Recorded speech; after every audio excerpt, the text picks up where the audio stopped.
36 000 € perdus en 25 ans. Et pourtant, tu n'as rien fait de mal. Tu as même fait le bon choix en détenant un PEA, cette véritable niche fiscale indispensable pour investir. Simplement, tu l'as ouvert chez le mauvais intermédiaire. Peut-être même, allez, osons-le, dans une banque traditionnelle comme la majorité des Français. De mon côté, il y a 10 ans, j'ai fait un choix un peu différent, peut-être par chance à l'époque, en ouvrant mon PEA chez Bourse Direct. Une décennie d'utilisation durant laquelle j'ai traversé plusieurs crises financières, fermé puis réouvert ce même PEA et testé pratiquement tous les concurrents du marché. Aujourd'hui, mon PEA Bourse Direct affiche plus 23 000 € de plus-value cette année avec seulement 5 minutes de gestion par mois à peine. Dans cette vidéo, tu découvriras mon retour d'expérience sans filtre après mes 10 années d'utilisation, une comparaison directe avec ces 5 concurrents majeurs et l'astuce pour transformer ton PEA Bourse Direct en courtier zéro frais. Je finirai en filmant mon interface pour te montrer pas à pas comment ouvrir un compte, passer ton premier ordre d'achat et surtout comment j'utilise personnellement Bourse Direct avec le récapitulatif de tous mes frais payés sur 10 ans. Spoiler, c'est vraiment très faible. Allez, c'est parti. Le PEA, c'est notre arme la plus puissante contre la fiscalité française. Avec des gains totalement exonérés d'impôts sur le revenu après 5 ans, notre argent jamais bloqué et un plafond de 150 000 € qui peut se transformer en plusieurs millions d'euros grâce aux intérêts composés, c'est simple et efficace. Les frais très faibles trouvables sur PEA finissent de couronner le tout pour faire de cette enveloppe la véritable colonne vertébrale de nos investissements financiers. Mais encore faut-il ouvrir son PEA chez le bon courtier. Pour en avoir testé des dizaines, analyser toutes leurs offres, j'en reviens toujours aux deux mêmes critères de choix fondamentaux qui relèguent tous les autres au second plan. Premier critère, la sécurité. Parce que perdre son argent, c'est le pire des investissements. C'est non négociable. Lorsque tu confies tes économies à une plateforme, tu veux du solide, tu veux du béton armé même. Et sur ce point, je trouve Bourse Direct très rassurant. Ils existent depuis 1996, soit 30 ans d'historique, et sont supervisés par l'autorité des marchés financiers française, incluant une garantie sur tes titres jusqu'à 70 000 € en cas de fraude. Bien entendu, tous tes investissements sont ta propriété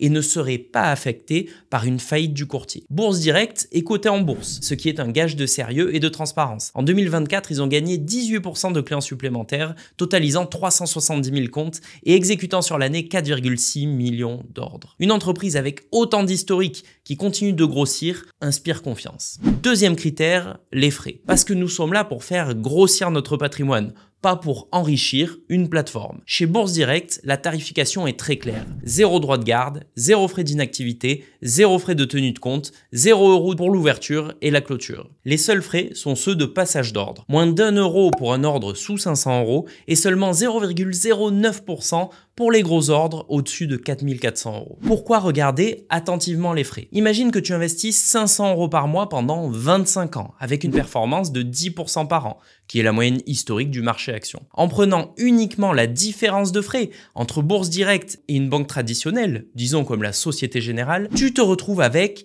36 000 € en moins après 25 ans, uniquement à cause des frais. C'est presque un quart de tes versements totaux qui part en fumée sans t'apporter la moindre valeur ajoutée. Et ce qui me plaît particulièrement chez Bourse Direct, c'est la stabilité de leurs tarifs. Contrairement à certains concurrents qui changent leur grille tarifaire tous les 6 mois, eux restent constants. Tu peux bâtir ta stratégie sur le long terme sans craindre de mauvaises surprises. Chaque mois, ton premier ordre d'achat sur une sélection d'ETF est totalement gratuit. Et ça marche avec l'excellent ETF Monde PEA Amundi qui, pour un prix de part de 5 € et des frais annuels de seulement 0,2%, te donne accès aux 1400 plus grosses entreprises mondiales. Coca-Cola, Sanofi, Nestlé, Sony, le tout dans un seul fonds avec 0 frais d'ordre. Ce partenariat avec Amundi rend l'offre tarifaire de Bourse Direct encore plus intéressante au travers d'un courtier reconnu, transparent et avec un solide historique. Au-delà de ces deux critères essentiels, Bourse Direct se distingue par son offre complète de support d'investissement. La plateforme donne accès aux 335 ETF éligibles au PEA ainsi qu'à un large éventail d'actions et de fonds d'investissement. Depuis sa refonte, l'interface s'avère agréable à utiliser, bien qu'il ne s'agisse pas de la meilleure du marché.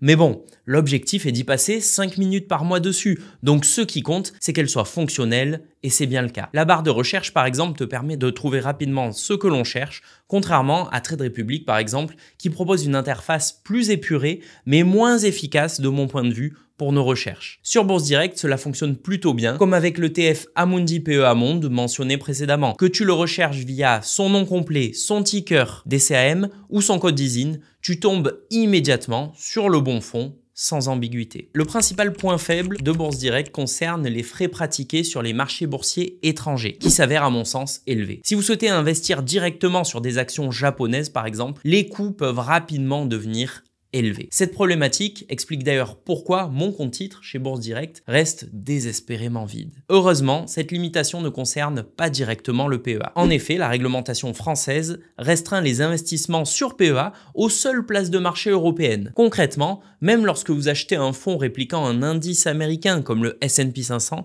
la transaction s'effectue sur Euronext Paris avec des frais très compétitifs mentionné précédemment. Cette contrainte tarifaire sur les marchés étrangers n'impacte donc aucunement l'utilisation du PEA qui reste l'atout majeur de Bourse Direct. Et justement, comment le PEA Bourse Direct se situe-t-il face à la concurrence? Pour être honnête, j'ai des comptes chez quasiment tous les courtiers du marché, ce qui me permet d'avoir une vision assez précise de chaque offre. Focalisons-nous sur les courtiers proposant un PEA et qui sont basés en France. Pour les petits ordres, sous les 1000 €, 3 courtiers sortent du lot: Bourse Direct, Shares et Trade Republic. Et attention, je compare ici uniquement le top des courtiers français. Je n'ai d'ailleurs même pas affiché les banques traditionnelles, car leurs frais sont tellement élevés qu'ils sortiraient tout simplement de ce graphique. Pour les ordres les plus élevés, supérieurs à 1000 €, le trio gagnant évolue légèrement: Bourse Direct, Saxo et Trade Republic. Encore une fois, Bourse Direct reste dans le peloton de tête. Bien entendu, chaque courtier a ses spécificités tarifaires. Boursobank facture 0 frais d'achat sur les ETF iShares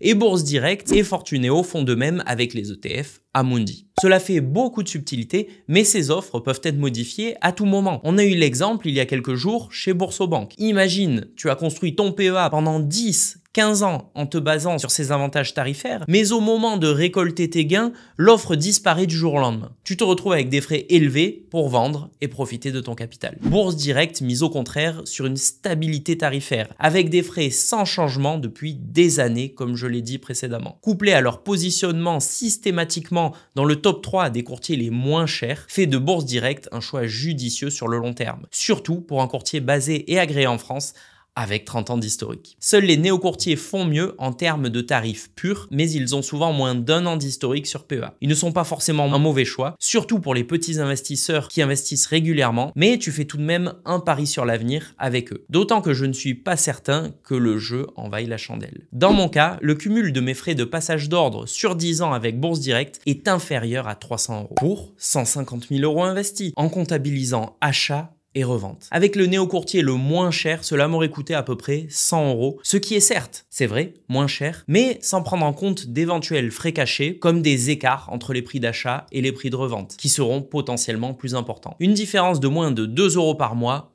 que j'assume. Je me suis limité au top 5 des PEA en France. En réalité, il en existe des dizaines. Mais si ton PEA est actuellement dans une banque traditionnelle, tu peux économiser bien plus. Le transfert vers Bourse Direct est simple et il te rembourse jusqu'à 200 € de frais de transfert. Avec 4 agences situées en France et 136 collaborateurs, je ne vois pas de raison de ne pas mettre les 36 000 € mentionnés plus haut dans ta poche avec un transfert de PEA plutôt que de les laisser dans celle de ton banquier. Ce qui m'amène à répondre à la question suivante. Et si je devais ouvrir ou transférer mon PEA aujourd'hui, est-ce que je choisirais Bourse Direct à nouveau? Alors pour la petite histoire, j'ai ouvert mon PEA Bourse Direct en 2015, il y a plus d'une décennie donc. Et il y a un peu plus d'1 an, en 2023, j'ai vécu le test ultime avec Bourse Direct. J'avais besoin de liquidité temporairement pour acheter ma résidence principale et j'ai dû prendre une décision difficile: débloquer mon PEA en attendant de vendre mon ancien appartement. Cette situation, très peu d'investisseurs la vivent vraiment. C'est le moment où tu découvres si ton courtier est vraiment fiable, lors du retrait de ton argent quand les enjeux sont élevés. Le processus de clôture a été fluide puisque j'ai récupéré la totalité de mon argent en moins d'1 mois. Un bon point, mais surtout, cette expérience m'a donné l'opportunité parfaite de refaire un tour du marché. Tous les courtiers, toutes les offres, tous les nouveaux acteurs. J'ai tout repassé au crible pour rouvrir un nouveau PEA chez Bourse Direct. Je suis revenu chez eux, non pas par nostalgie ou par flemme, mais simplement car c'était le choix le plus rationnel entre solidité et transparence du courtier pour des frais parmi les plus bas du marché, proches, voire meilleurs que certaines néobanques. Aujourd'hui, cela fait environ 1 an que j'ai reconstitué ma trésorerie. Celui-ci affiche environ 23 000 € de plus-value à ce jour, malgré les turbulences que l'on a connues. Ce n'est pas extravagant et cela représente environ 15% en une année, lorsque la moyenne historique long terme des marchés boursiers mondiaux est autour de 10% par an. Profitons-en d'ailleurs pour rappeler l'atout majeur du PEA. Bien que les versements soient plafonnés à 150 000 €, ces gains peuvent propulser sa valeur bien au-delà de cette limite. En tablant sur une performance moyenne de 10% par an, en suivant simplement le marché, mon PEA devrait atteindre environ 2 millions € d'ici mon départ en retraite dans 25 ans, sans aucun versement supplémentaire. 2 millions € qui fructifient avec 0 impôt sur le revenu et des frais dérisoires de seulement 0,2% par an. De mon point de vue, cette niche fiscale exceptionnelle doit être utilisée à tout prix. La première étape est d'ouvrir un PEA le plus tôt possible pour prendre date, même avec un montant minimal. Cela suffit à déclencher le décompte des 5 années nécessaires à l'avantage fiscal. Ensuite, tu pourras l'alimenter petit à petit en fonction de tes capacités pour maximiser l'effet boule de neige et faire travailler le plus d'épargne possible sans impôt sur le revenu. Parlons de l'ouverture du compte justement. Elle est très simple avec seulement 3 étapes.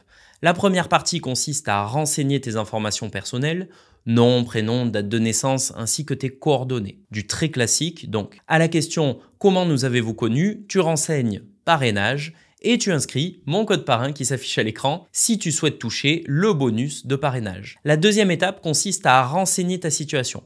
Tu commences par sélectionner le type de compte à ouvrir. Personnellement, chez Bourse Direct, je me focalise sur le PEA. Imposable à l'impôt sur le revenu, en général, c'est oui. Vous ouvrez le compte en pleine propriété, cela signifie qu'il est à vous et en général, vous n'avez pas de procuration à donner. Vous renseignez l'IBAN du compte qui va vous servir à approvisionner votre PEA. Normalement, le nom de votre banque et son code BIC s'affichent tout seul. Le mode d'approvisionnement, par virement, sauf si tu veux transférer ton PEA depuis une autre banque, dans ce cas, tu sélectionneras par transfert de portefeuille. Le montant de ton investissement, il s'agit bien sûr de ton virement initial. Par la suite, tu pourras continuer à approvisionner ton compte au-delà de ce montant. L'origine des fonds, en général, ton épargne provient de ton salaire. Le nombre de virements que vous pensez faire, moi c'est 1 par mois, donc 12 par an, ainsi que le montant de ces virements. Ensuite, vous remplissez la partie revenus qui correspond, comme son nom l'indique, à vos revenus globaux. Pas besoin d'être au centime près, cette partie sert principalement à évaluer la connaissance client et votre tolérance au risque avec le montant de votre patrimoine ainsi que sa répartition en pourcentage. Et enfin, dernière étape, ton profil boursier.